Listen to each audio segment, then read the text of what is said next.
संकेत मिल रहे हैं उससे ऐसा लग रहा है कि अखिलेश यादव की पत्नी डिम्पल यादव वहां से पूर्व सांसद जो रही हैं कन्नौज से, वो चुनाव लड़ेंगी।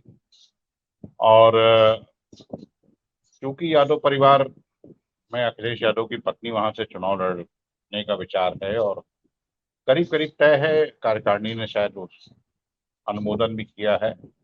आजकल में घोषणा हो भी जाएगी।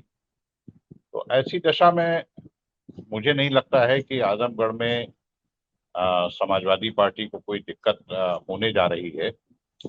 भारतीय जनता पार्टी की तरफ से अभी तक जो नाम सामने आया है, जिसकी चर्चा चल रही है, शायद अंतोगत्वा वही नाम फाइनल होगा। वो दिनेश लाल यादव और निरहुआ का नाम चल रहा है, जो पहले भी लड़ चुके हैं चुनाव और हार चुके हैं। अब आजमगढ़ में एक बात कही जा रही है कि शाह आलम उर्फ गुड्डू जमाली, जो बहुजन समाज पार्टी के प्रत्याशी घोषित कर दिए गए हैं, उनके आने की वजह से ये अंदेशा जताया जा रहा है कि अखिलेश यादव को कोई खतरा होगा।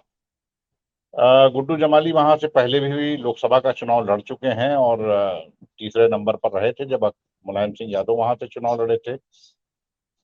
उस समय मुलायम सिंह यादव के खिलाफ दो बातें गई थी। एक तो रमाकांत यादव चुनाव लड़ रहे थे भारतीय जनता पार्टी से, जो एक इक्वली स्ट्रांग कैंडिडेट हैं। ऐसा माना जा रहा था कि अगर समाजवादी पार्टी को वो सीट हर हाल में जीतनी है तो वहां से अगर यादव परिवार का कोई नहीं लड़ता है, अखिलेश यादव, डिम्पल यादव, मुलायम सिंह यादव, इनके अलावा कोई लड़ता है, तो रमाकांत यादव चुनाव वहां से अच्छा लड़ सकते हैं।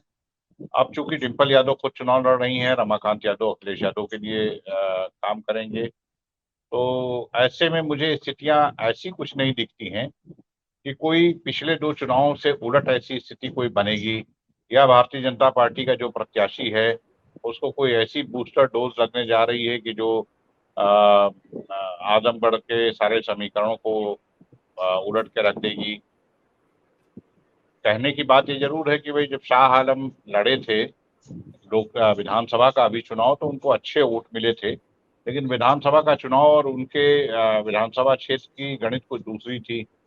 वो विधानसभा क्षेत्र अल्पसंख्यक बाहुल्य है। उस विधानसभा क्षेत्र में बावजूद इसके कि समाजवादी पार्टी का प्रत्याशी चुनाव जीता, उनको वोट अच्छे मिले थे, क्योंकि समाजवादी पार्टी के खिलाफ जाने वाले जो वोट थे, उन वोटों का अधिकांश हिस्सा उनके पास चला गया।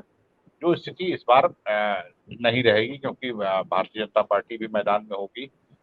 हाँ, एक संकट की स्थिति ये हो सकती है। संकट की भी स्थिति मैं उसे नहीं कहूंगा, क्योंकि वो बहुत कोई बड़ा फेरबदल करने के कांग्रेस पार्टी ने अभी जिन दो तीन नामों पर विचार किया है, वो दो तीन नाम ऐसे हैं जो थोड़ा सा जो है वो स्थिति को अ, मुकाबले को बहुकोणीय करने की कोशिश कर सकते हैं। जैसे उसमें एक नाम शबाना आजमी का चल रहा है, एक नाम उसमें राज बब्बर का चल रहा है, और राज बब्बर की शायद इच्छा भी है इस तरह की। तो राज बब्बर, शबाना आजमी और तीसरा नाम जिसे मैं बहुत गंभीर नहीं मानता हूँ, वो उदित राज का है। ये दो तीन नामों पर कांग्रेस पार्टी में विचार चल रहा है। लेकिन कुल जमा मुझे जो आजमगढ़ की स्थिति है, आजमगढ़ में 11 की 11 सीटें विधानसभा की समाजवादी पार्टी के पास है। एक बड़ा मजबूत गढ़ आजमगढ़ समाजवादी पार्टी का रहा है। और जातीय हिसाब से या वोटों के गणित के हिसाब से देखें तो यादव और मुस्लिम कॉम्बिनेशन जो है वो बहुत स्ट्रांग है। तो भारत समाजवादी पार्टी को कहीं से कोई संकट मुझे वहां नहीं दिख रहा है।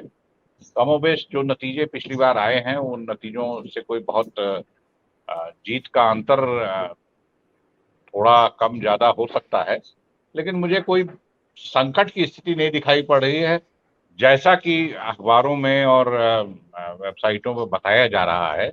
अब चूंकि रामपुर की बात आप आगे करेंगे, इसलिए रामपुर की चर्चा हम लोग बाद में कर लेंगे। लेकिन बिल्कुल बिल्कुल। आजमगढ़ की स्थिति में मुझे कोई बहुत पिछले नतीजों के मुकाबले कोई बहुत फर्क दिखता नहीं है कि कुछ ऐसा उलटफेर हो जाएगा आजमगढ़ में जो सब आश्चर्यचकित हो जाएंगे। हो सकता है कि हम्म। मुलायम सिंह यादव जब लड़े थे तो सबसे अब तक का मजबूत जो मुकाबला हुआ था जब मुलायम सिंह यादव वहां से चुनाव लड़े थे। एक तो 2014 का चुनाव था, मोदी की लहर भी बहुत जबरदस्त थी। दूसरा ये था कि हम्म। बसपा अलग होकर चुनाव लड़ रही थी। भारतीय जनता पार्टी ने सबसे मजबूत प्रत्याशी जो संभावित हो सकता है आजमगढ़ से, यादव परिवार के अतिरिक्त, वो उस व्यक्ति को मैदान में उतार दिया था। रमाकांत यादव मैदान में थे। तो वो चुनाव भी जो है वो इसलिए शायद 63,000 वोटों से जीते थे मुलायम सिंह यादव उस वहां से। लेकिन मुझे नहीं लगता है कि इस बार कोई बहुत संकट की स्थिति पैदा होने जा रही है और समाजवादी पार्टी को कोई परेशानी हो जाएगी। डिम्पल यादव चुनाव लड़ेंगी बहुत आराम से, उनके लिए सारी चीजें मुफीद हैं। तो